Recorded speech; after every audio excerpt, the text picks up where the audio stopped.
Boa noite, pessoal. Bem-vindos. Nossa terceira aula do nosso seminário de teologia.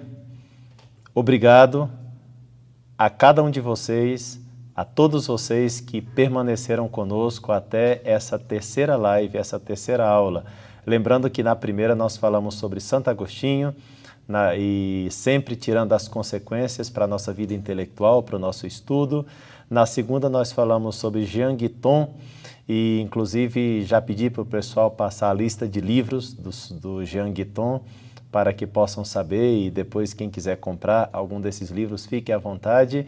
E hoje nós falamos do grande Santo Tomás de Aquino, né? Santo Tomás de Aquino, o mais douto entre os santos e o mais santo entre os doutos, né? Assim foi chamado o grande Santo Tomás de Aquino.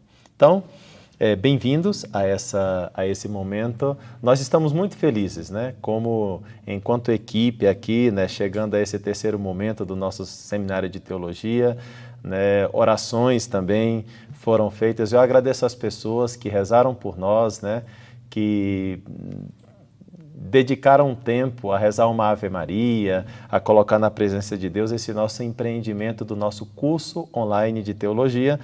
E, a partir daqui, hoje, dia 12 de outubro de 2020, dia de Nossa Senhora Aparecida, nós colocamos sob a proteção de Nossa Senhora o curso online de teologia, colocamos sob a proteção de Nossa Senhora esse seminário de filosofia que estamos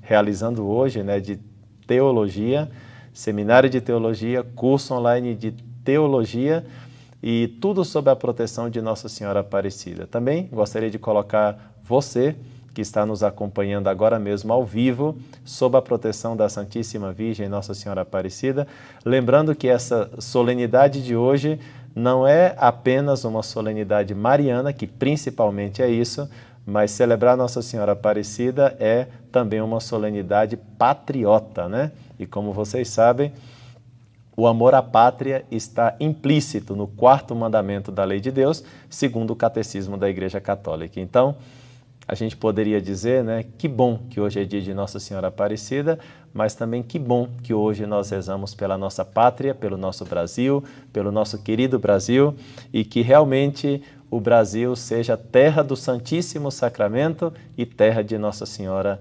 Aparecida. Tirar a devoção à Santa Missa, ao Santíssimo Sacramento, e tirar a devoção à Nossa Senhora é um erro na evangelização, é um grande erro na evangelização. Por isso, eu faço menção de maneira muito explícita a essa data comemorativa tão importante, Nossa Senhora Aparecida. Pessoal, então, no final dessa live, eu vou explicar sobre o COTE, Curso Online de Teologia. Então, eu pediria a vocês que estão aí que ficassem até o final, porque eu vou deixar os detalhes, como vai funcionar o COTE realmente para o final, tá bom? Antes de entrar diretamente no tema, Santo Tomás de Aquino e a nossa vida intelectual, eu queria também dizer a vocês que nós, o Padre François Costa e eu, né, tenho aí as redes sociais, Facebook, Instagram, Twitter, agora também vou anunciar mais coisas no final, né? E eu queria, o canal do YouTube, principalmente o canal do YouTube, queria fazer menção aqui, canal do YouTube do Padre François, e assim, eu pediria a vocês que acessassem, né, que começassem também a seguir nas redes sociais. Lá nas redes sociais, especialmente no YouTube, nós temos vários cursos assim grátis, né? O Santa Carona também, que é parceiro aí nessas lutas nossas de evangelização pela internet, tem séries, né? Tem algumas séries, 2 séries completas que eu fiz junto com o pessoal do Santa Carona no canal deles, né? Tem 2 que está caminhando para a completude, né, no meu canal do YouTube. Um é um curso de metafísica que é pressuposto para entender Santo Tomás de Aquino, do qual nós vamos falar daqui a pouco. Então tá lá, se eu não me engano, nós estamos na aula 36, uma coisa assim, são 60, né? São 60 aulas, faltam aí 20 e poucas aulas para terminar o curso de Metafísica. Não tem essa produção esplêndida, né, que o Santa Carona faz aqui para nós, mas enfim, está bem explicadinho e com muita lógica, como pede um curso de Metafísica, né? Depois também nós estamos disponibilizando no canal do YouTube um curso sobre a Eucaristia, né? Que importante é conhecer bem o Santo Sacramento da Eucaristia. A Igreja se renova pelo Sacramento da Eucaristia. Se queremos conseguir realmente evangelizar esse país, temos que focar mais no santo sacrifício da missa e, portanto, no efeito que o santo sacrifício da missa que produz, que é a presença real do Senhor, que é a Eucaristia. Então, um curso sobre a Eucaristia completo também, totalmente grátis.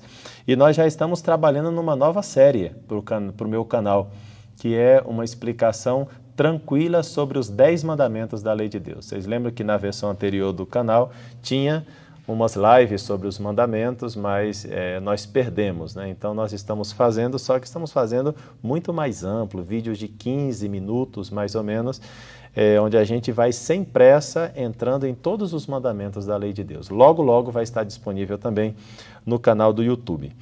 E depois nós damos muita informação lá no Instagram do Padre François Costa e também agora nós temos o Telegram, né? No Telegram, que fica aberto aos alunos do COT, aos não alunos do COT, totalmente aberto.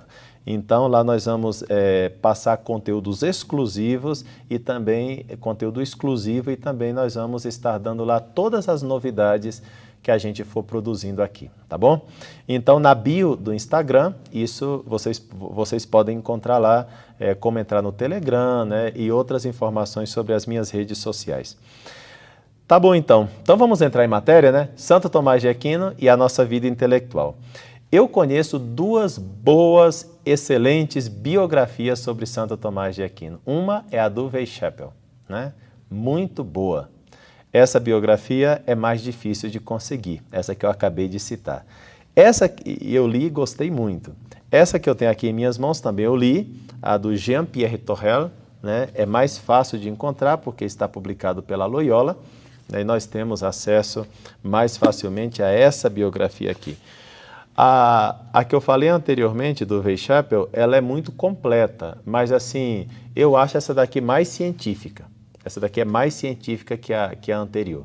Então, vocês têm essa aqui, eu recomendo, muito boa. Repito, eu li, gostei muito e vou usar como referência para muitas coisas que eu vou dizer aqui sobre Santo Tomás de Aquino, tá? Então, o nome do livro é Iniciação a Santo Tomás de Aquino. O autor é o francês dominicano Jean-Pierre Torrel, que tem muitas outras obras também, é um grande tomista, né? Um renomado tomista, por sinal. E posso dizer que é um livro, assim, bem científico, mas não deixa realmente de contar a vida de Santo Tomás de Aquino. E eu acho que ele faz, na verdade, uma biobibliografia, né? Porque Santo Tomás de Aquino aparece na medida em que aparecem as suas obras. Então, você fica conhecendo muito da obra de Santo Tomás de Aquino e fica, então, essa indicação para vocês, certo? Então, dito isso, queria também mencionar, bem no início dessa nossa aula, dessa nossa live, terceiro dia do nosso seminário, que certa vez alguém disse que os grandes gênios das ciências filosófico-teológicas foram Orígenes, Santo Agostinho, Santo Tomás de Aquino e, pasmem, Hegel, os caras mais inteligentes aí, né? Alguém disse isso, não estou dizendo, não digo eu, mas digo que eu já escutei isso por aí. Sendo isso verdade ou não, estamos de acordo que, sem dúvida, foram homens de magnitude indiscutível, especialmente quando se fala de Orígenes, Santo Agostinho e Santo Tomás de Aquino, né? No século XX, também nós podemos dizer que há teólogos de primeiríssima linha, né? E há teólogos de segunda linha, e de terceira linha e de linha nenhuma, tá? Então, os degradados, pobres filhos de Eva, nem vamos comentar aqui, tá? Vamos falar dos muito bons, né? Então, 3 grandes teólogos alemães bons. Romano Guardini, né? Tem um aqui que então deixa eu falar de outra maneira. 3 teólogos alemães que têm uma obra considerável. Pronto. Mudei a maneira de enunciar. Agora eu posso falar do Romano Guardini, do Karl Rahner e do Josef Ratzinger. O problema é com o Karl Rahner, vocês já notaram, né? O problema não é o Romano Guardini, é que o Romano Guardini, com esse nome italiano dele, parece que ele é italiano. Ele só nasceu na Itália, sabe? Então ele é alemão, ele pensa em alemão, ele escreve em alemão. O Romano Guardini é alemão, tá? O Karl Rahner é um teólogo desses assim duvidosos, né? Mas sem dúvida alguma é um cabeção, né? É muito inteligente o Karl Rahner. E Josef Ratzinger, além de ser muito inteligente, todas as suas obras são maravilhosas, né? Então o Karl Rahner, sem dúvida alguma, é o único perigoso no meio desses 3, né? Mas como o Karl Rahner influenciou tanto, eu acho que seria desonestidade da minha parte não citá-lo aqui. E eu digo mais, muitos erros que nós estamos vendo no contexto da igreja hoje devem-se à grande influência que Karl Rahner teve na Igreja Católica, né? E aqui eu quero citar, inclusive, o livro do Fontana sobre Karl Rahner, né? Que gostei muito também. É preciso dizer, em nome da honestidade intelectual, que as ideias do Fontana, muitas delas não são dele, mas são do Cornélio Fabro, que tem um livro muito bom, que é praticamente Desconstruindo o Karl Rahner, um livro de umas 300 páginas, um livro muito bem feito. O Cornélio Fabro é um filósofo italiano fantástico, muito bom. E escreveu esse livro para acabar com a filosofia e teologia do Karl Rahner, né? Então, o Fontana, pelo que eu li, né, tanto um quanto o outro, a meu ver, o Fontana pega as ideias do Cornélio Fabro. Mas, enfim, não estou dizendo que é plágio, não é plágio, tá? Mas estou dizendo que as ideias mestres assim do Fontana, a meu ver, pareceram-me que são as ideias do Cornélio Fabro, né? Que é o cara que pensou mesmo o Karl Rahner e desconstruiu, digamos assim, Karl Rahner. Então, eu repito, né? Os grandes erros que estão no contexto da igreja hoje em dia se devem a Karl Rahner, né? Se devem a Karl Rahner, entre outros, mas Karl Rahner é um desses culpados dos erros que nós estamos vendo aí hoje no território eclesial. Depois, 3 franceses, né? Henri de Libat, Yves Congar e Jean Danielou. Esses 3 também são muito importantes, assim, no século XX, né? Bom, eu acho que é indiscutível também, vocês vão estar de acordo comigo, que a melhor literatura inglesa do século XX é O Senhor dos Anéis, né?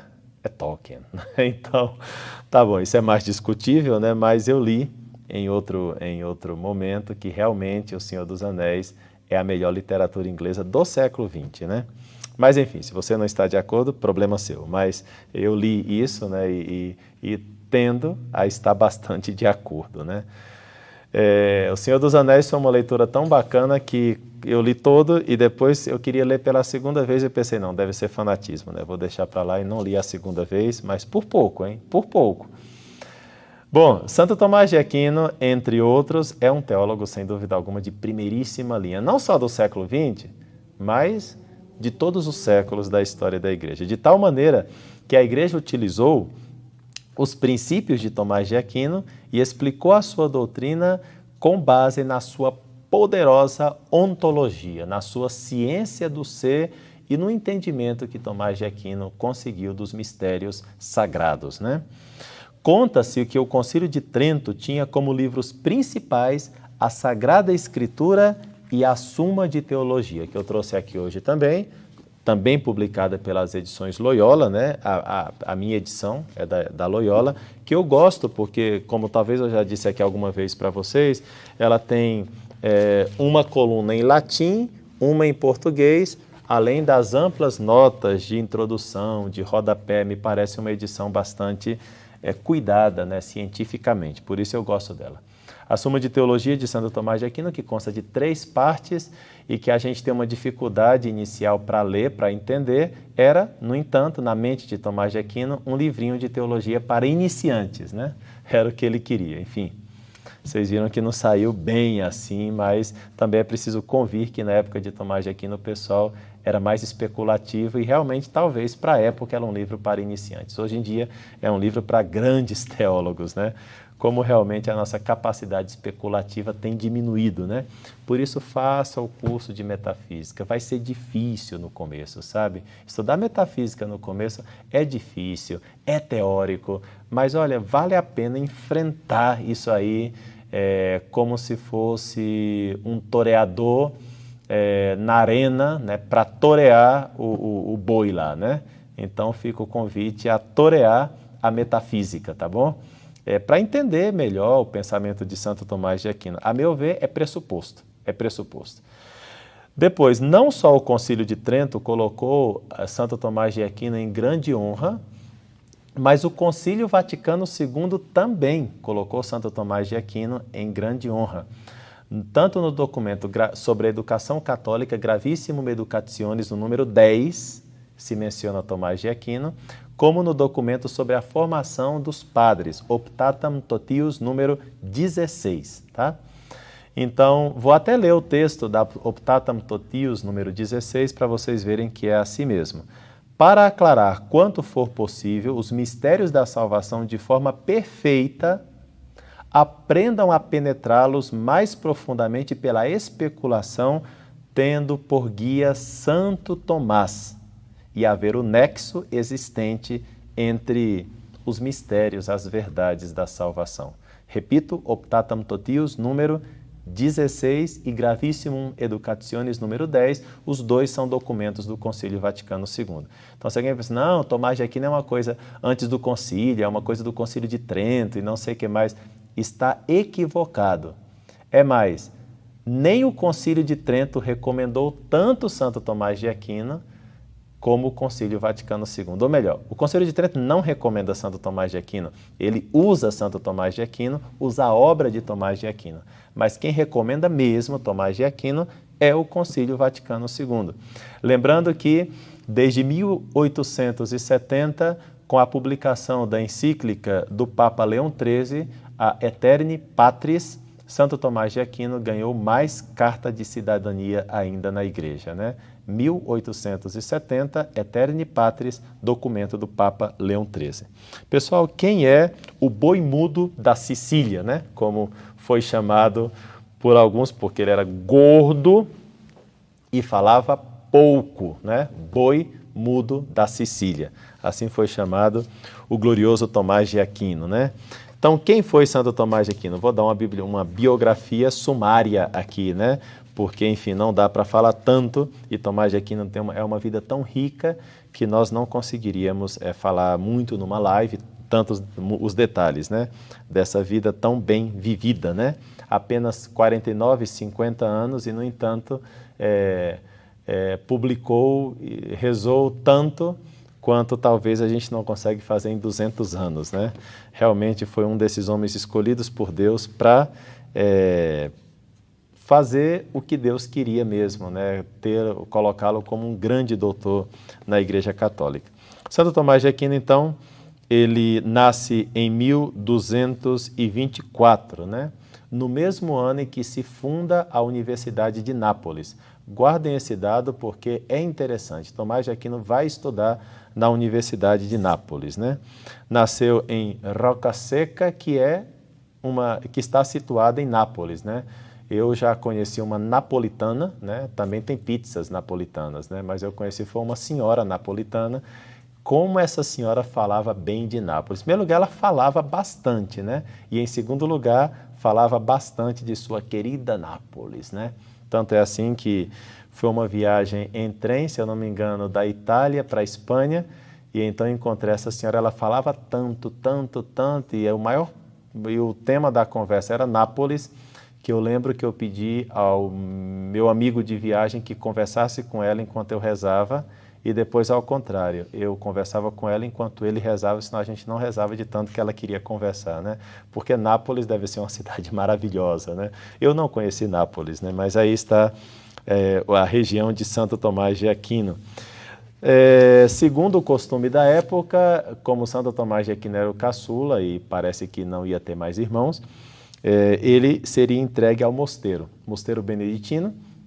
De fato, aos 6 anos de idade, ele foi entregue como oblato, foi entregue no mosteiro beneditino, o mosteiro, o famoso mosteiro de Monte Cassino, né? E lá permaneceu durante um bom tempo. Em concreto, eu vou dizer para vocês quantos anos, né? Porque até o ano, ele permaneceu lá mais ou menos aqui uns 5 anos. Uns 5 anos no mosteiro, então dos 5 aos 1244, então nós temos aqui, deixa eu fazer esses cálculos direito aqui, pessoal. Ele entra em 1230 e sai em 1239, então são 9 anos no mosteiro, certo? Então, nessa altura, 1239, Tomás de Aquino está aí com 14 anos, né? Então, dos 6 anos até os 14 anos já era monge, né? Já era monge. Foi a primeira experiência religiosa dele, no mosteiro beneditino. Mas como monge com 6 anos, pois é, os costumes da época, os costumes do século XIII, nesse sentido, não tem nada a ver com os costumes atuais. Era possível uma criança entrar no mosteiro naquele tempo, inclusive Santo Tomás de Aquino tem uma pequena obra que defende a entrada das crianças na vida religiosa, né? É uma das obras de Tomás de Aquino, essa defesa para preservar a pureza das crianças e também fazê-las viver desde cedo para Deus na vida religiosa, no mosteiro, num convento ou o que seja, né? Então, que seja da vida religiosa, evidentemente. Então, Santo Tomás de Aquino vive aí e contam os biógrafos dele que já naquele então, aquele menino prodigioso, digamos assim, né? Ele com 6 anos de idade, mais ou menos, ele faz aquela famosa pergunta a um monge lá, parece que era o superior da comunidade, ele faz a seguinte pergunta: cuida esta Deus, né? A pergunta é muito interessante porque ele perguntou pelo quid, ele não perguntou pelo quis, né? Então, o quis em latim seria quem é Deus? Uma pergunta que qualquer um de nós pode fazer. Mas Tomás de Aquino não perguntou quem é Deus, ele perguntou que coisa é Deus? O que é isso que nós chamamos Deus? Quer dizer, era a pergunta pela natureza de Deus. Quer dizer, um menino de 6 anos não pergunta assim, quem é Deus? Isso eu já sei. Deus é esse que eu acredito, que eu rezo, tudo bem. Eu não quero saber quem é Deus, eu quero saber quid est Deus, qual é a natureza de Deus, do que Deus é composto, se é que ele seria composto, não é, né? Mas o que é Deus, né? Que coisa é Deus? Quid est Deus? Essa pergunta deixou assim o monge lá meio atônito, né? Porque é uma pergunta filosófico-teológica digna de quem vai ser o maior teólogo da Igreja Católica, né? Então, aos 6 anos, essa perguntinha já é assim, já indica como que é a eleição de Deus sobre a vida de Tomás de Aquino, né? Para que realmente ele possa ser o grande teólogo da Igreja Católica. Fazer essa pergunta, eu pelo menos não conheci nenhuma criança que me fizesse essa pergunta, né? Tá bom, padre, quem é Deus? Tudo bem, pergunta de criança, mas, padre, o que eu quero saber é que coisa é Deus, do que Deus é feito, né? Qual é a composição de Deus, se é que existe, né? Qual é a natureza de Deus, qual é a essência de Deus, qual é a quididade de Deus. Bom, quididade é uma palavra nova, vocês vão aprender no meu curso de metafísica, tá?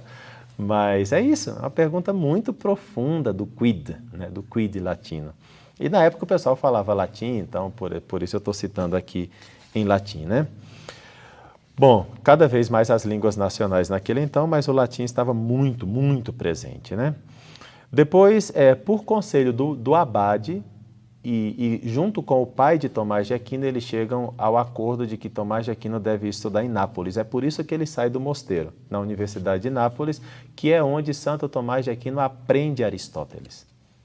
Porque a Universidade de Nápoles foi fundada para contrapor, em certo sentido, a Universidade de Paris. Como em Paris se ensinava muito Platão, lógico que para contradizer Paris, então aqui nós vamos ensinar Aristóteles, né? Então Santo Tomás de Aquino aprendeu muito Aristóteles em Nápoles. E aí nós entendemos também por que o pensamento aristotélico está muito presente na vida e no pensamento de Santo Tomás, na vida e na teologia de Tomás de Aquino. Bom, em Nápoles, então, Santo Tomás de Aquino conhece os dominicanos ou Ordem dos Pregadores, a Hora do Predicatorum, que tinha sido fundada por São Domingo de Gusmão, que tinha morrido há pouco tempo. São Domingos morreu em 1221. E nós estamos aí quando Santo Tomás de Aquino veste o hábito dos dominicanos em 1244. O fundador tinha morrido há pouco tempo, né? Então os dominicanos estavam assim no auge, né? Era uma ordem esplêndida, uma dessas ordens mendicantes, você vivia uma pobreza radical mesmo. E Santo Tomás de Aquino ficou encantado por essas características dos dominicanos de então, que era essa pobreza radical que eles viviam, né? O estudo profundo que eles tinham, porque como eles eram grandes pregadores, eles tinham que estudar muito. E São Domingos queria que os seus freis estudassem muito, muito. O que São Francisco não queria que os seus freis estudassem, São Domingos queria elevar da potência de 10 que os seus freis estudassem, né? Então, Santo Domingos era, assim, apaixonado pelo estudo e queria que todo mundo estudasse muito, né? Então, os dominicanos estudavam e muito. E, então, ficou isso, né? A pobreza radical que os dominicanos viviam, exceto numa coisa. Os freis não podiam ter nada de próprio, exceto livros. Livros podia ter. Era a única exceção, digamos assim, à pobreza dos dominicanos. O frei pode ter livros, que é claro, porque é objeto de trabalho, né? Tomás de Aquino ficou encantado pela pobreza radical, pelo estudo tão profundo e depois pela pregação, porque eles se dedicavam a pregar, a combater, a anunciar a palavra de Deus, a combater os hereges. Lembrem-se que os dominicanos foram fundados para combater a heresia dos albingenses, né? Ou cátaros, no sul da França. Então, Santo Tomás de Aquino ficou encantado com a ordem dos dominicanos e mudou dos beneditinos para os dominicanos, né? E depois ele tem até uma parte na teologia dele que ele explica que a vida ativa é melhor que a vida contemplativa, porque ele viveu a vida contemplativa dos beneditinos e agora assumiu a vida ativa dos dominicanos. Por quê? Porque ele fala que a vida ativa foi a que Nosso Senhor viveu. Então, o que Nosso Senhor viveu é melhor do que aquilo que ele não viveu. O resultado, Tomás de Aquino, olhando para a vida de Cristo, fala que é melhor. Por mais que Jesus Cristo fala, a Marta e a Maria, né? Maria lá contemplativa, olha, Maria escolheu a melhor parte que não lhe será tirada. Então, Tomás de Aquino tem que explicar isso aí. Mas, enfim, não é o tema hoje, né? Deixa para lá. Só que os pais de Tomás de Aquino, que eram nobres e ricos, eles não gostaram nada que Tomás de Aquino entrasse para uma ordem paupérrima. Porque, no fundo, os pais de Tomás de Aquino, quando entregaram para os beneditinos, que era a ordem rica, chique, elegante, eles tinham uma certa esperança que no futuro, parece ser que tinham certa esperança que no futuro Tomás de Aquino fosse o abade do mosteiro e, consequentemente, senhor de terras e terras e terras, como era costume entre os beneditinos da época, né? Vocês sabem que os beneditinos não fazem um voto de pobreza, até hoje, né? Também não fazem de riqueza, né, pessoal? Mas não fazem o típico voto de pobreza dos outros religiosos. Não faz parte da estrutura beneditina. Então, Tomás de Aquino abraçou um gênero de vida paupérrimo. Os pais ficaram preocupados e mandou raptar o menino, né? Ele teve toda uma luta, que eu não vou contar aqui, as peripécias dos pais e dos irmãos para raptar Tomás de Aquino da mão dos dominicanos, até que, finalmente, ele conseguiu a liberdade dele para seguir entre os dominicanos, né? Então, a partir de 1245, depois de uma detenção forçada por parte da sua família, finalmente Tomás de Aquino consegue viver em paz entre os dominicanos e, como dominicanos, consegue retornar em 1245 e então ele começa a estudar em Paris, é enviado a Paris, né? Em Paris ele conhece o seu grande mestre, né, que é Santo Alberto Magno. Ele estuda com Santo Alberto Magno durante 3 anos em Paris. Santo Alberto é o grande mestre, sabe que Santo Alberto mereceu o título de Doutor Universal, né? Doutor Universal. Então, Tomás de Aquino, ele bebe das fontes ali. Santo Alberto Magno sabia de tudo, todas as ciências da sua época, por isso é chamado o Doutor Universal. Então ele faz os estudos em Paris, aí como ele é muito discípulo de Alberto Magno, quando Santo Alberto Magno vai para a Colônia, na Alemanha, Santo Tomás de Aquino o acompanha para a Alemanha, que é o lugar que todo teólogo passa um pouquinho da sua vida, né? Nem que seja de passagem, tem que sentir o cheirinho da Alemanha em algum momento, parece, né? Então, Santo Tomás de Aquino tem a síntese franco-germânica, né? Porque eu citei no começo 3 teólogos alemães e 3 teólogos franceses, né? Tomás de Aquino é a síntese de tudo isso. Ele está em Paris, mas ele vai para a Alemanha e fica na Alemanha durante mais ou menos, uns 4 anos, com Alberto Magno, na Alemanha, e aí sai a sua primeira obra, que é um comentário ao livro de Isaías. Começou bem, né? Comenta o livro de Isaías. É a primeira obra de Santo Tomás de Aquino. A partir de 1252, Santo Tomás de Aquino vai morar em Paris, praticamente, vai começar a ensinar como bacharel sentenciário. Não vou explicar o que significa um bacharel sentenciário, é mais ou menos um especialista, tá? É um especialista em teologia, começa a produzir, aí ele escreve um escrito sobre as sentenças de Pedro Lombardo, publica a sua obra sobre o ente e a essência, publica uma obra filosófica sobre os princípios da natureza, e em 1256 ele já vira mestre em teologia em Paris, né? Mestre em teologia em Paris. E aí, a partir de então, Santo Tomás de Aquino, na sua vida, vai ser o ensino praticamente em Paris, com muitas viagens, porque ele é da Ordem dos Pregadores, e a fama de Tomás de Aquino vai se espalhando em vida, que é uma coisa assim prodigiosa, né?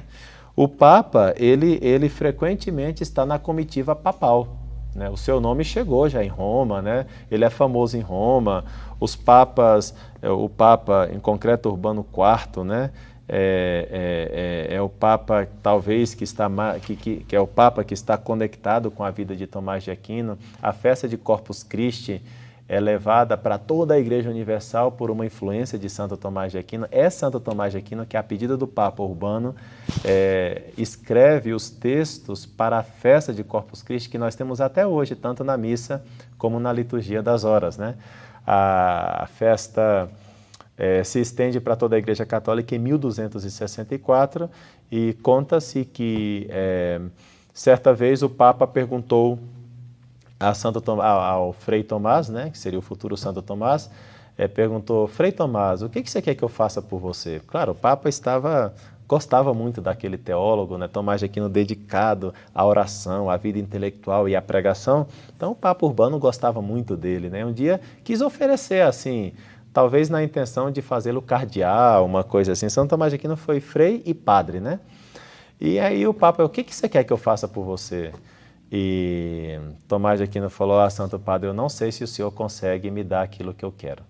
Eu falei assim: já sei, você quer ser bispo. Isso eu consigo. Não, Santo Padre, eu quero mais. E o Papa falou assim, porque sabia que Santo Tomás de Aquino era muito humilde, né? E falou assim: o que você quer? Você quer ser cardeal? Eu falei: não, eu quero mais. Aí o Papa falou: você quer ser o Papa? Não, eu quero mais. E o Papa: o que você quer, Tomás? Eu quero que o senhor estenda a festa de Corpus Christi para toda a Igreja Católica, né? Os santos funcionam com outro chip aí, né? E realmente, o Papa Urbano IV estendeu a festa de Corpus Christi, que era mais localizada, né? Estendeu para toda a Igreja Católica através da bula Transiturus, né? Agradecemos então a Santo Tomás de Aquino por essa forçadinha que ele deu aí junto ao Papa, né? Então, Tomás de Aquino era conhecido do Luís IX, o rei da França, São Luís IX. Conta-se que certa vez Santo Tomás de Aquino estava comendo à mesa do rei. Santo Tomás de Aquino era famoso mesmo, né?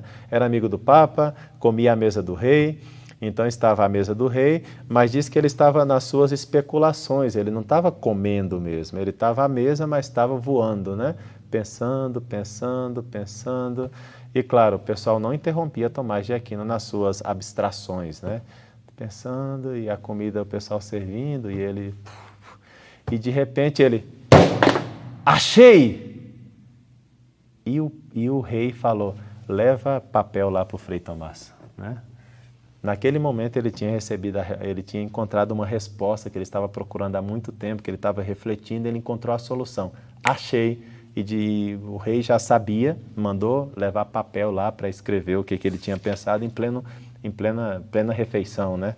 Tomás de Aquino tinha essas coisas assim, né? Tomás de Aquino tinha uma inteligência tão prodigiosa que ele conseguia ditar assuntos diferentes a pessoas diferentes a umas 5 pessoas. Então, tipo assim, você escreve sobre metafísica, você escreve esse comentário ao livro de Isaías, você escreve sobre o Tratado de Deus Uno e Trino, e você escreve esse comentário à obra de Aristóteles. Então, para você que está escrevendo sobre metafísica, anota isso, isso, isso. Para você, então, ao mesmo tempo, ele ditava para 5 pessoas assuntos diferentes, né?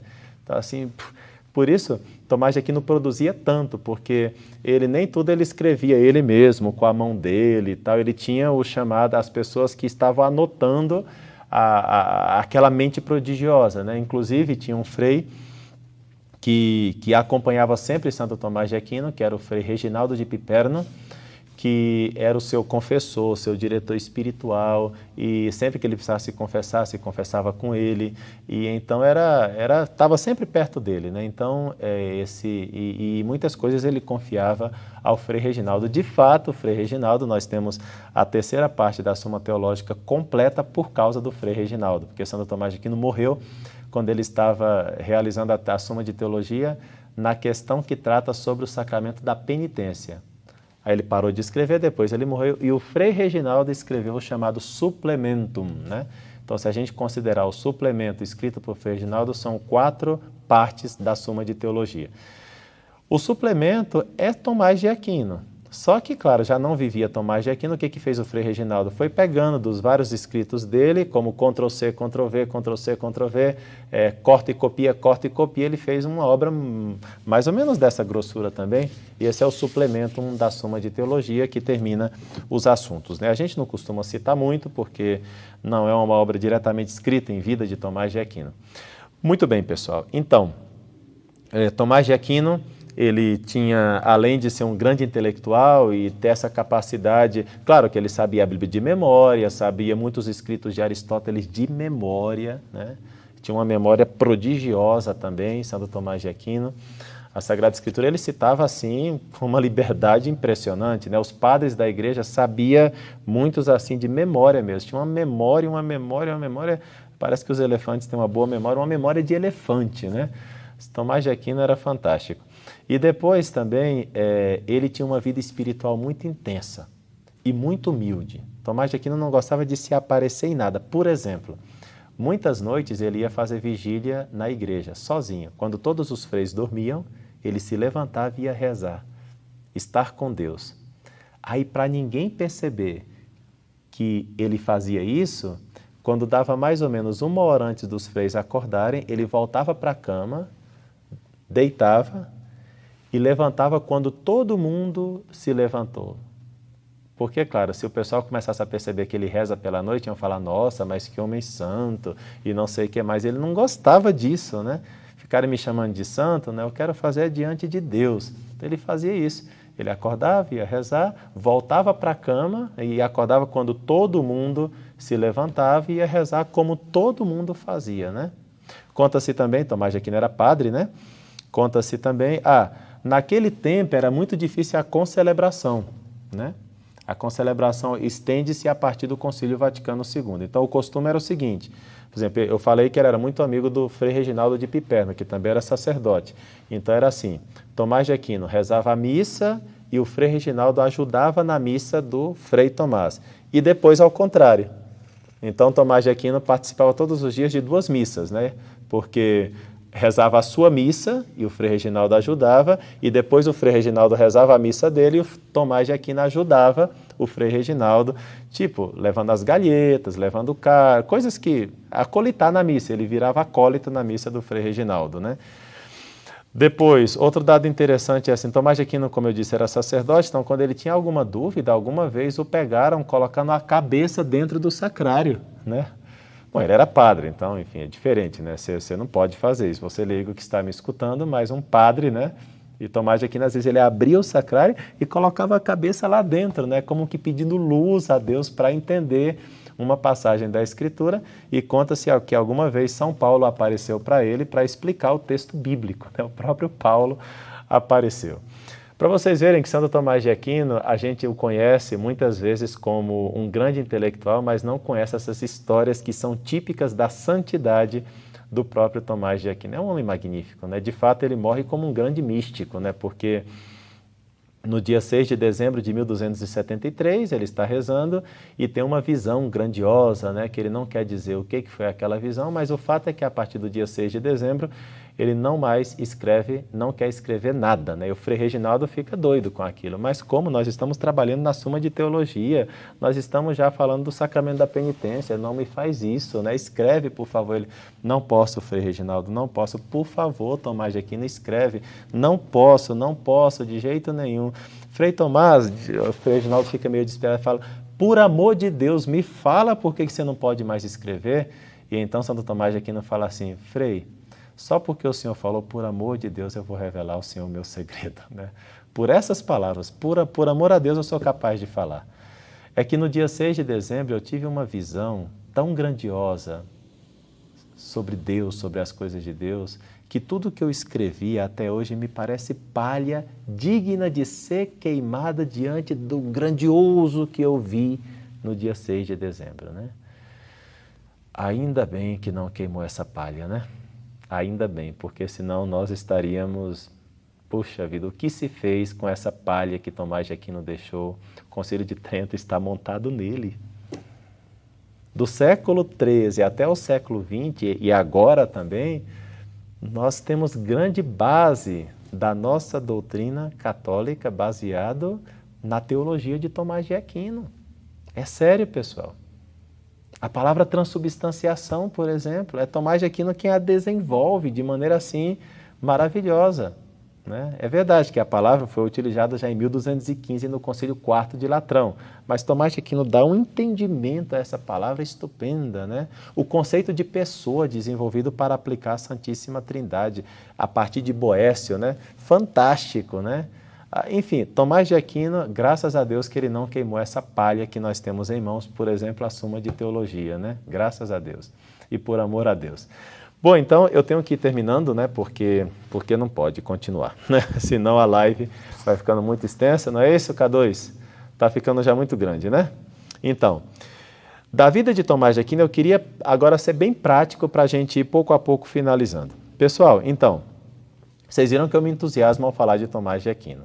Ao mesmo tempo, eu não me declaro um tomista, apesar de ter lido tanto de Tomás de Aquino, porque eu gosto tanto de ter uma liberdade especulativa e uma liberdade de pensamento que eu não gosto de me colocar num quadradinho, sabe? Eu prefiro tentar ter um pouco a mente, o espírito de Tomás de Aquino, mas sem me sem me colocar num quadradinho. Por isso eu não gosto de me chamar de tomista, mas amo Santo Tomás de Aquino. Certo dia, Frei João, outro frei, jovem dominicano, com vontade de estudar, pediu uns conselhos a Santo Tomás de Aquino. E aqui vem uma parte muito importante para o nosso seminário. Santo Tomás de Aquino deu uns conselhos, né? É melhor, tem uma obra chamada De Modo Studendi, né? Como estudar, a maneira de estudar. Vocês podem encontrar na internet aí, né? E que eu resolvi ler os conselhos de Santo Tomás de Aquino, mas fazendo uma adaptação para você, para nós que estamos aqui nessa live. Então, quais são os conselhos de Santo Tomás de Aquino para nós que queremos estudar mesmo, né? Primeiro conselho, silêncio. Eu vou citar rápido, porque são 13 conselhos, tá? Enfim, mas o K2 disse que eu não preciso ser tão rápido, então tá bom. Silêncio. Precisamos de ambiente, pessoal. Fora o som, as várias páginas de internet abertas assim, né? Ao mesmo tempo enquanto a gente lê um livro. Fora as distrações, será preciso aplicar-se com concentração, sabe? Nosso espírito está muito dissipado, nosso espírito está pouco silencioso. A gente pega um livro para ler e ao mesmo tempo tem 2 páginas da internet aberta. Isso não dá concentração, você está dissipando o espírito, não tem silêncio, tem que ter ambiente. Ah, tem estudo com som, experimente estudar sem som também, tá? Porque, não, me concentra mais, experimenta estudar sem o som também. Ah, mas me concentra, experimenta estudar sem som. Ama o silêncio, ama a contemplação, faz um esforço, vai lá, você consegue. No começo vai ser mais difícil, né? Mas pouco a pouco você vai conseguindo. Depois, segundo conselho, pureza de consciência. É importante que a mente não esteja obnubilada por algum pecado mortal. O peso dos pecados atrapalha a abstração, atrapalham especialmente os pecados mortais e, de maneira muito especial, os pecados contra a castidade. Então, se há pecado, vai confessar, vai confessar o mais rápido possível, né? Pureza de consciência, uma consciência livre, né? Na qual não pesa nada, né? E a gente não tem preocupação com nada e se dedica ao que nós realmente queremos fazer. Terceiro conselho de Tomás de Aquino, oração. Já dizia Hans Urs von Balthasar, famoso teólogo do século XX, fazer teologia é preciso fazê-la de joelhos, né? No chão, né? Então, quem quer estudar teologia tem que entender. Vocês viram Tomás de Aquino? Eu falei de Tomás de Aquino colocando a cabeça dentro do sacrário. Você não precisa fazer isso, mas você tem que ser uma pessoa de oração, porque muitas coisas Vocês sabem que tem um dom do Espírito Santo chamado dom de inteligência. Outro dom chamado dom de ciência e o outro dom de sabedoria, né? São dons mais intelectuais. Pede esses dons na oração, né? A inteligência para entender os mistérios divinos, a ciência para colocar a tua vida em relação com o teu fim último, né? E para ter também o conhecimento mais elevado, né? Uma visão mais vertical das coisas, não ficar tudo achatado, né? E depois o dom da sabedoria que te faz como que saborear, né, as coisas divinas. Então, oração. Quarto conselho de Tomás de Aquino, amar o próprio local de estudo. Dispor as coisas, inclusive materialmente, de tal maneira que facilite o nosso estudo. Então, o livro pode ficar aqui, esse pode ficar aqui, o computador fica aqui. Aqui eu preciso de um espaço para colocar um papel, fazer uma anotação, quer dizer, que tipo de luz eu estou usando. Tudo isso tem sua influência também. Então, amar o lugar de estudo, né? Realmente ter um localzinho de estudo. Se você é estudante, ainda está na faculdade, eu aconselho ficar horas na biblioteca, sentir cheiros de livro, pegar aquela mesinha lá de estudante na biblioteca, fazer pesquisa lá e não sei o que mais, e pegar um livro, outro livro, outro livro. Isso é fantástico, hein? Quinto conselho de Tomás de Aquino para quem quer ter uma vida intelectual, ser amável com todos, mas evitar a familiaridade. Que, segundo Santo Tomás de Aquino, produz o desprezo da ciência e suscita ocasiões de atraso no estudo. São aquelas pessoas que gostam de conversar, longas conversas, né? Gostam das delongas, né? Enfim, são super atenciosos, até demais, né? Parecendo a Felícia, que gosta tanto dos seus animaizinhos que quando os abraça, os machuca, né?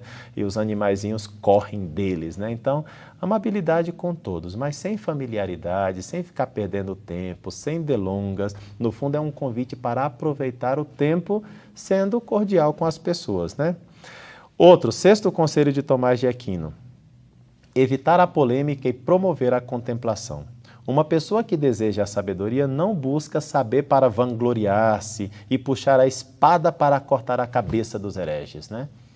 Não é para isso que a gente estuda. Ao contrário, a pessoa que estuda procura saber para melhorar-se e melhorar o ambiente no qual vive e no qual se relaciona com os demais, né? Nós temos, como dizia São José Maria Escrivá, que afogar o mal na abundância de bem, que no fundo é aquilo que São Paulo fala, né? Que nós precisamos vencer o mal pelo bem. Sétimo conselho, evitar a dispersão intelectual, né? Então, eu já indiquei aí na outra live, né, que é bom sempre tá lendo algum livro da tua área específica, um livro de teologia, um livro de um livro de espiritualidade, um livro de literatura. Mas não muito mais que isso, tá? Também evitar a dispersão, de estar lendo tudo e qualquer coisa que vai aparecendo. Na literatura, começar pelos clássicos, né? Quando a gente tem algum tempo, vai para os modernos, porque os clássicos formam muito a nossa cabeça. Oitavo conselho, imitar a Cristo observando como fizeram os homens santos e honrados. Pessoal, no campo intelectual, eu diria que é preciso admirar mais aqueles teólogos e filósofos que, além de serem muito inteligentes, eram muito homens de Deus, né? Então, não falar, fulano de tal é muito inteligente, escreveu tantos livros, mas é uma pessoa que tem amizade e familiaridade com Deus? Não, então me interessa menos, né? Tá? Porque houve inteligentes que lançaram muito joio no campo da igreja, né? Então, Karl Rahner é inteligentão, então eu vou ler Karl Rahner. Não precisa ler Karl Rahner. Não precisa. Mas ele tem 17 tomos escritos e dá um total de páginas volumosas e eu tenho que ler porque eu tenho que ler. Está perdendo tempo. Se você nem leu ainda, sei lá, obras mais básicas, né? Não faça isso, né? Então, imitar a Cristo observando como fizeram os homens santos e honrados e doutos, né? E nós temos tantos, graças a Deus, né? Nono conselho, sem ligar para quem o disse, tudo que for verdadeiro, enviemo-lo para a memória de preferência, né? É um convite a valorizar a verdade, a exercitar a memória, enfim. E quanto à memória, é importante fazer exercícios contínuos, né? Senão a gente fica com pouca memória com o passar do tempo, né? Decorar novas palavras, aprender novos vocabulários, decorar pequenos esquemas, né? Enfim, cada um pode inventar aí uns esqueminhas para não enferrujar a memória, né? Decorar frases da Escritura, frases de santos, aprender a localizar onde é que estão essas frases, né? 10º conselho, entender o que se lê e tirar as dúvidas, né? Trata-se de um convite a expulsar de nós a preguiça intelectual. Ter dedicação. Estou lendo essa página, já entendi essa página, ótimo, passo para a segunda. Não entendi, vou me deter um pouco mais nela, para eu entender mesmo essa página. Não se trata de ler, mas se trata de entender aquilo que eu estou lendo, tá bom? 11º conselho, abastecer o depósito da mente. Praticamente são as leituras, né? Eu acho que todos vocês que vão entrar no COT aí já deveriam ter 3 livros importantíssimos para ler. Com o passar do tempo. Toda a Bíblia, todo o Catecismo, todo o Concílio Vaticano II. Tá? Então já fica aí como bibliografia para ir pouco a pouco vencendo esses primeiros 3 livros. 12º conselho, não buscar o que está além do próprio alcance. É um convite à humildade intelectual. É um convite à humildade intelectual. Ter consciência de que o que nós sabemos pode ser até muito, mas é muito mais aquilo que nós ignoramos. Ser muito humildes intelectualmente falando. E não acreditar que porque sabemos já temos um passaporte para o céu, né? Não, a questão são as virtudes e a santidade de vida, né? E há pessoas que se recusam a acreditar naquilo que não entendem. Mas se fossem humildes diriam, eu não entendo, mas eu creio. Vou estudar mais para entender melhor. Essa é a atitude do humilde. Finalmente, 13º conselho, Santo Tomás exortava o Frei João a seguir as pegadas de Santo Domingos, que é o fundador da ordem deles. E nós temos que seguir as pegadas de Jesus, observando também esses santos homens e essas santas mulheres que se dedicaram a tarefas intelectuais, como nós queremos, especialmente a partir do nosso curso online de teologia, o nosso COT.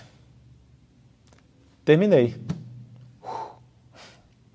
Agora, perguntas, Laísa? Sim. Vamos ver. Deixa eu abrir aqui. Perguntas. Ah, você está mandando no WhatsApp? Fantástico. Estou a esperar.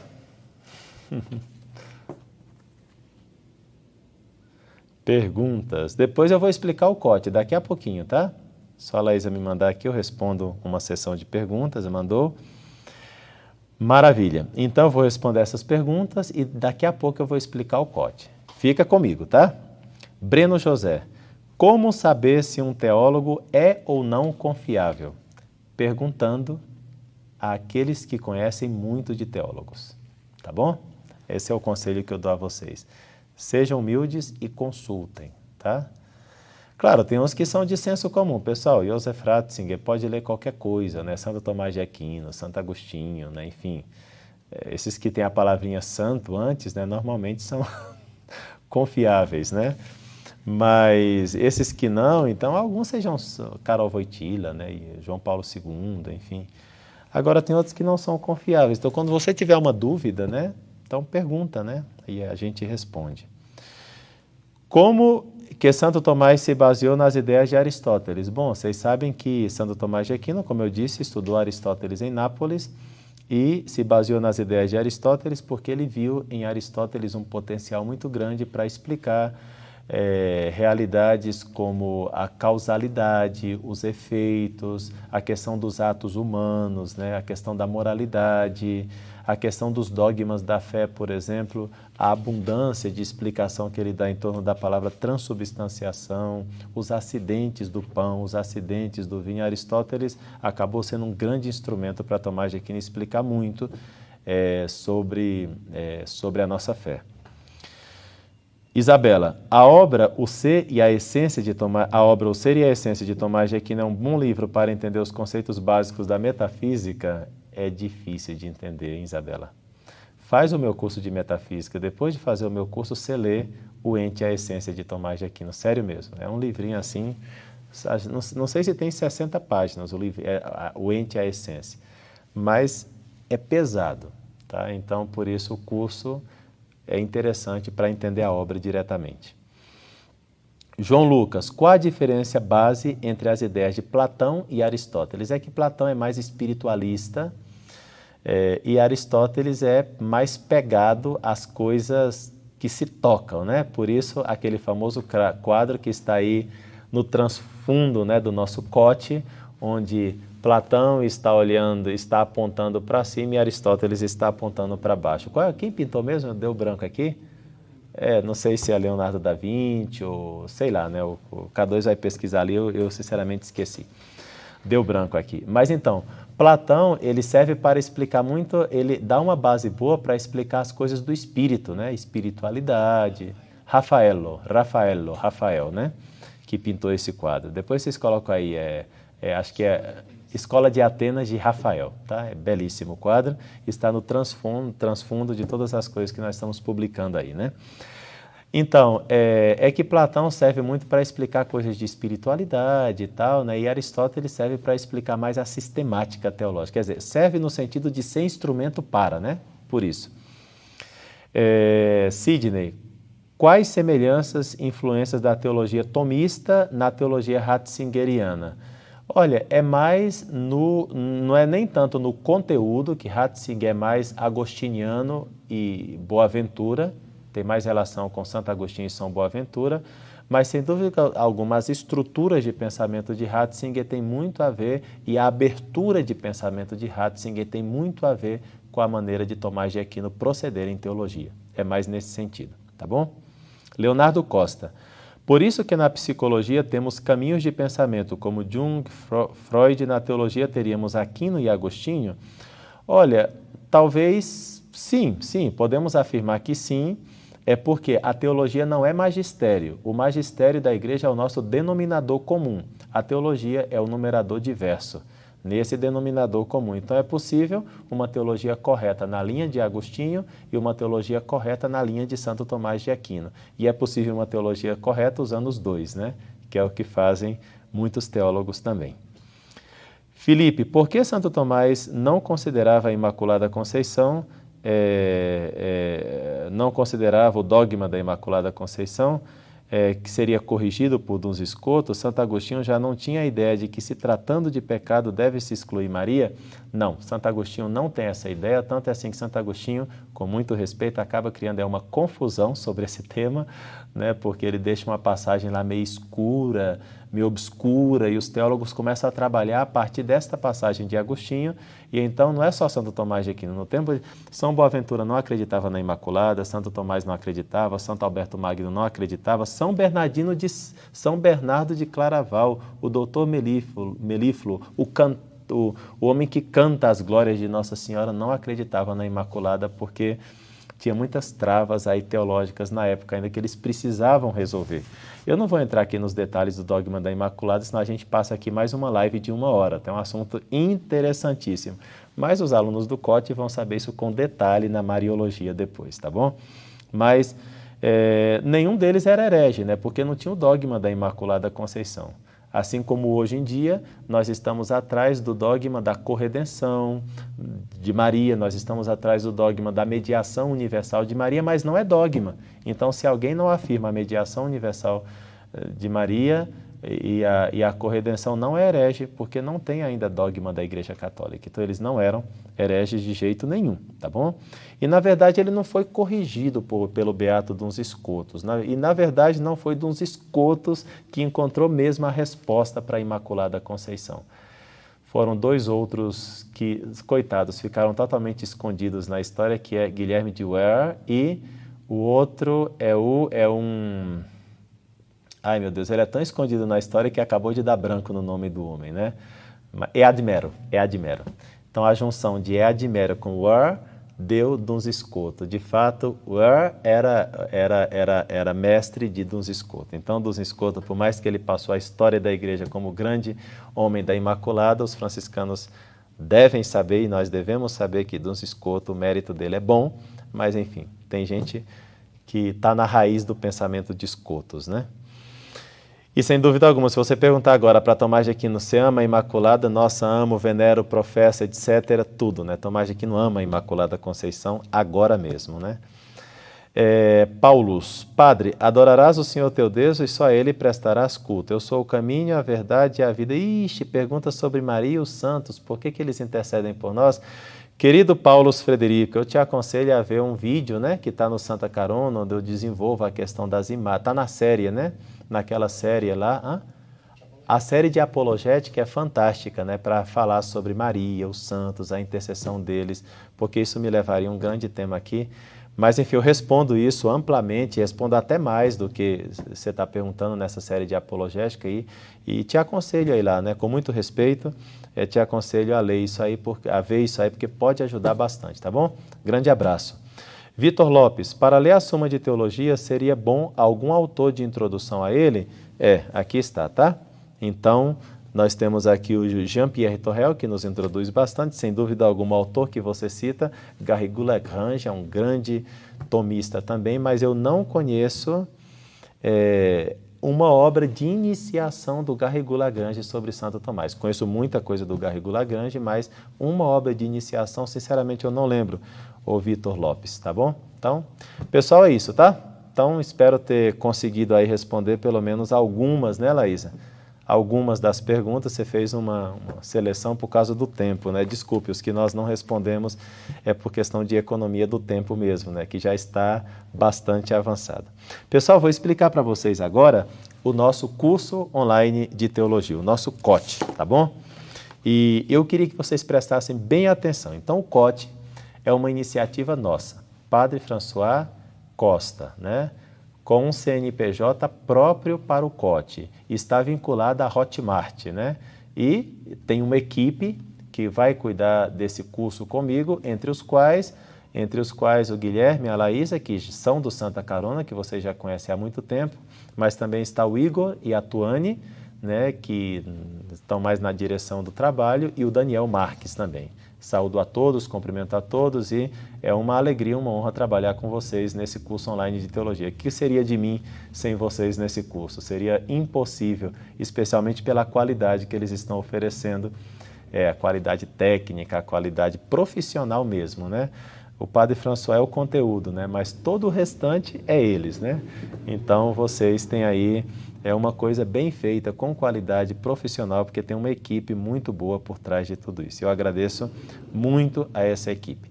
Então, o curso online de teologia, eu dou conteúdo nesse curso. Já eu trabalho a teologia já há muito tempo, né? Eu me formei em teologia em 2004, né? Depois eu fiz o mestrado, terminei em 2009, e o doutorado eu terminei em 2011, pela Universidade de Navarra, na Espanha, né?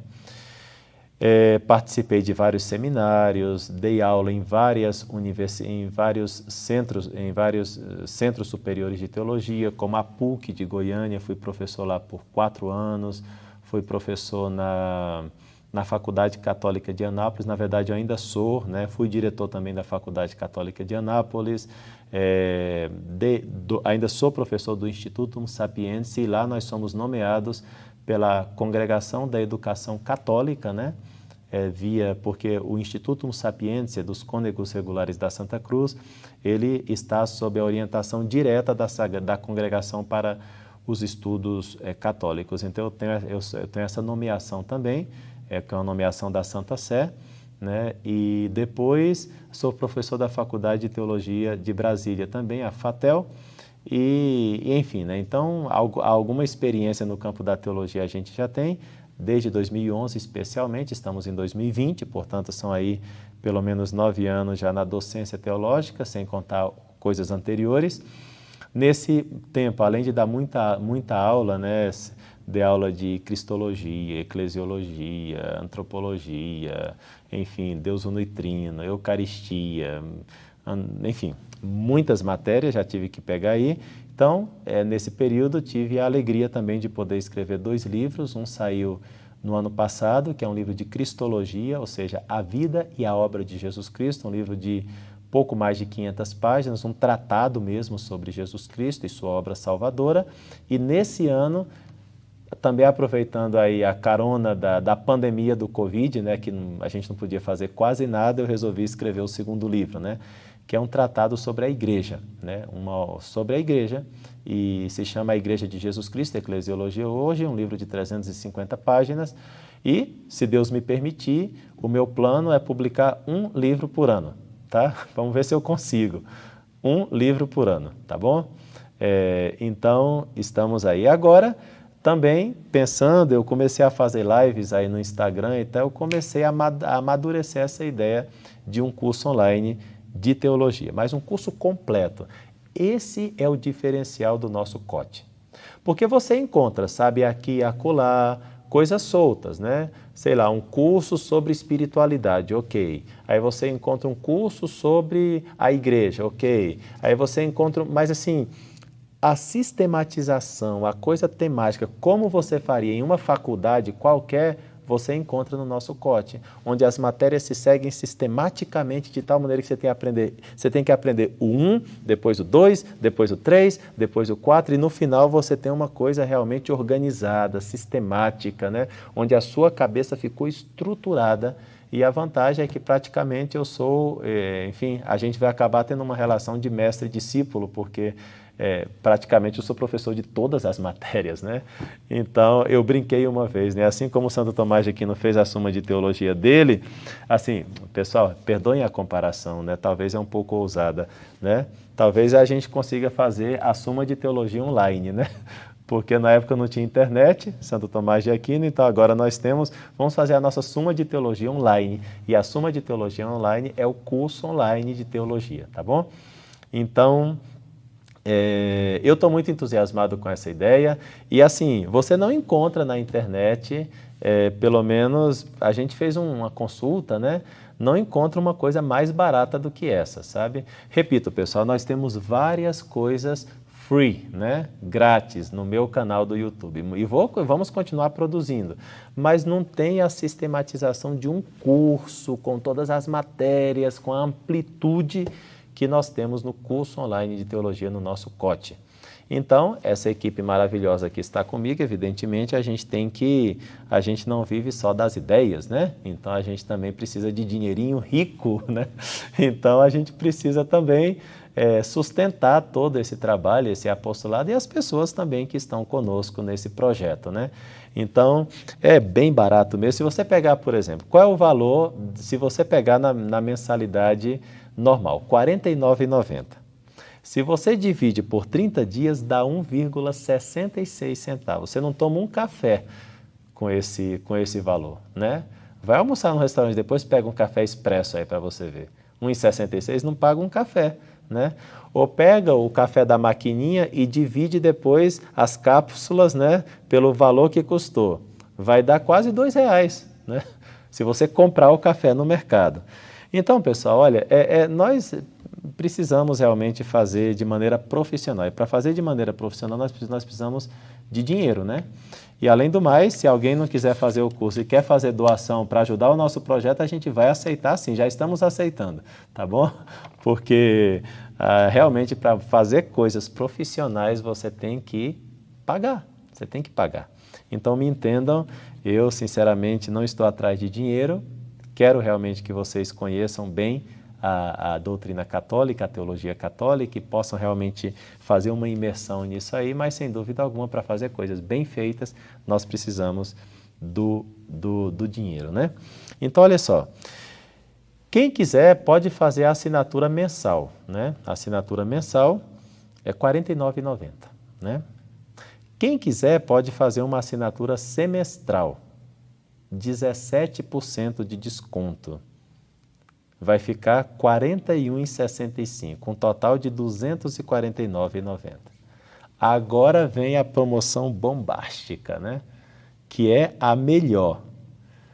A anual te dá 50% de desconto. 50% de desconto. Então, o mês vai sair por R$ 25.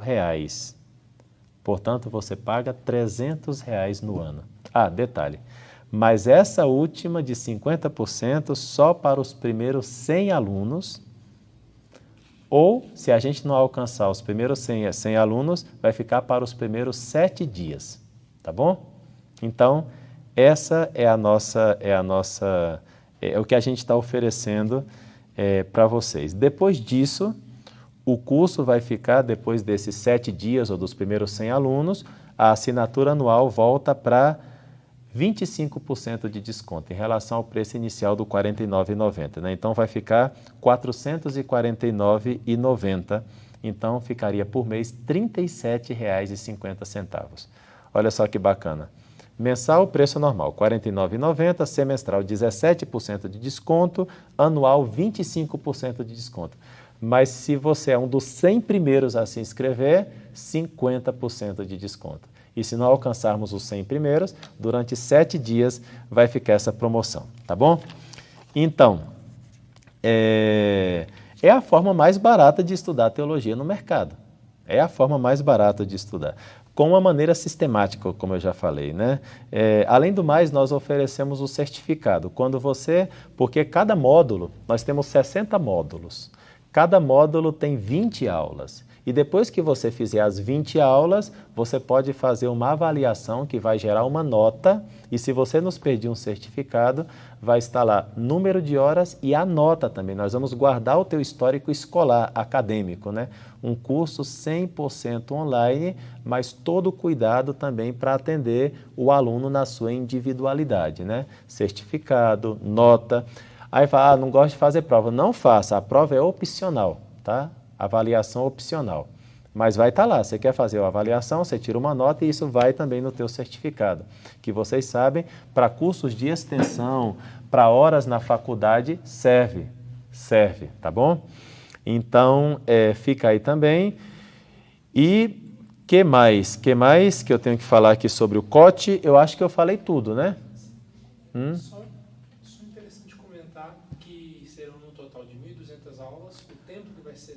Bacana. Então, o nosso curso vai ter, como eu falei, né? São 60 módulos, cada módulo tem 20 aulas, então dá um total de 1.200 aulas. Mas depois de cada módulo, tem uma aula online, onde você vai ser convidado, que é a aula onde eu vou tirar dúvidas, né?